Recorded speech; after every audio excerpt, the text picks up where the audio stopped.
Hi students. चलिए next अब हम देखेंगे ब्लू रिवॉल्यूशंस को। ठीक है, अभी जो ब्लू रिवॉल्यूशंस जो है ना, जिसे हम हिंदी में क्या कहेंगे, नीली क्रांति, है ना। अब नीली से तात्पर्य है कि progress in production and productivity in teenager, जिसमें हम देखिए प्रोग्रेस यानी कि विकास in production and productivity in fisheries. जो मछली, फिशेस मतलब आप समझते ही हैं, है ना। फिशेस का मतलब होता है मछली। ठीक है, चलिए हम दिखा देते हैं थोड़ा आपको। ये लिखा हुआ है fishers sector in the country is called the blue revolutions.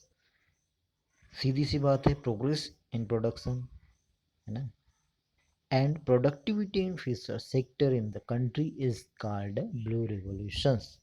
यानी कि देश में जो मछली उत्पादन है, इसमें प्रगति को नीली क्रांति के नाम से जाना जाता है या नीली क्रांति कहा जाता है। ठीक है, नेक्स्ट हम देखते हैं, India is the world's third largest producer of fish. तीसरे नंबर, थर्ड, भारत क्या है मछली उत्पादन में, कौन से नंबर पर है, थर्ड नंबर पर हमारे यहाँ। ठीक है, तीसरा बड़ा राष्ट्र कहा जा सकता है। A project is launched in 5 जो स्टेट्स हैं in collaboration with World Bank to increase fish production in the country. विश्व स्तर पर हम बात कर रहे हैं, अब विश्व स्तर पर। अब देखिए क्या होता है, जैसे अब तीसरा बड़ा राष्ट्र तो हो गया। अब देश में मछली उत्पादन को बढ़ाने के लिए हमने विश्व बैंक की सहायता से एक परियोजना 5 राज्यों, कितने राज्यों में, 5 राज्यों में हमने 5 स्टेट्स में लागू की है। जिसमें हम देखेंगे कि जो 5 स्टेट्स जो हमने बोला, ठीक है, उसमें हमने लागू की है वर्ल्ड बैंक के मदद से। It helps in augmenting food supply, raising nutritional level, generating employment and earning foreign exchange, है ना। अब यहाँ पर क्या है, जब हमने शुरुआत तो कर दी तो मछली उत्पादन में भोजन की जो आपूर्ति है, यानी कि पोषण आहार का स्तर जो है ऊपर उठा है और इसमें रोजगार के अवसर भी बढ़े हैं। ठीक है, जो ब्लू रिवोल्यूशंस की मैं बात कर रहा हूँ उसमें आप समझ लीजिए कि earning foreign exchange generating employment हुआ है इन द ईयर ऑफ 2006, 2006, है ना। The country produced 63.99 lakh ton, मतलब 63.99 लाख टन ऑफ फिश, है ना, इतना। And exported fish, exported fishes worth ₹5739 crore, इतना ये फिशर्स एक्सपोर्टेड है, इतना हमने किया है। ठीक है, तो ये सारा उसी पर आधारित है। तो सीधी सी बात है, पिंक रिवॉल्यूशंस को आप किससे रिलेटेड करेंगे, किससे रिलेटेड करेंगे आप, मछली उत्पादन से। किससे करोगे, मछली उत्पादन से।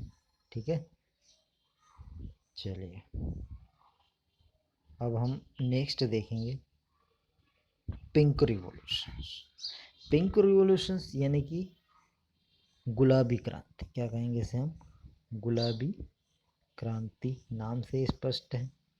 ठीक है, देखिए इसमें क्या होता है, natural minerals and vitamins play on important role to enhance resistance capacity in the body.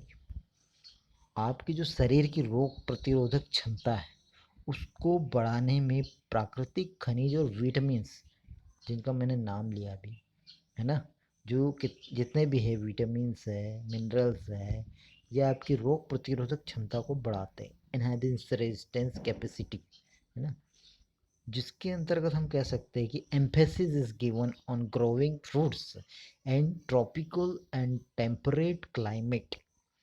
अब जिसकी बात कर रहे हैं हम, क्लाइमेट है ना, टेम्परेट क्लाइमेट, जिसमें ये जो टेम्परेट क्लाइमेट में एप्पल होता है, मैंगो होता है, ठीक है, बनाना है, कोकोनट है, पाइनएप्पल है, कैशूनट है, ऑरेंज है, lemon, almond, using the sun and wide climate, जो अब सन, soil, using the soil and varied climate of our country, this is the named as pink revolution।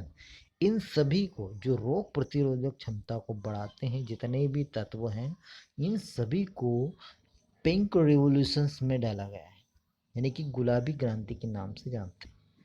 जिससे हमारे शरीर में मिनरल्स की कमी होगी, खनिज की, विटामिन्स की कमी होगी, इसको पूरा करने के लिए पिंक रिवॉल्यूशंस को बढ़ावा दिया गया है। रेजिस्टेंस कैपेसिटी को बढ़ाने के लिए हमारी बॉडी में, इसको बढ़ाने के लिए हमें ग्रोमिंग, किसका उत्पादन बढ़ाना है हमको, किसका उत्पादन बढ़ाना है, ग्रोइंग फ्रूट्स का।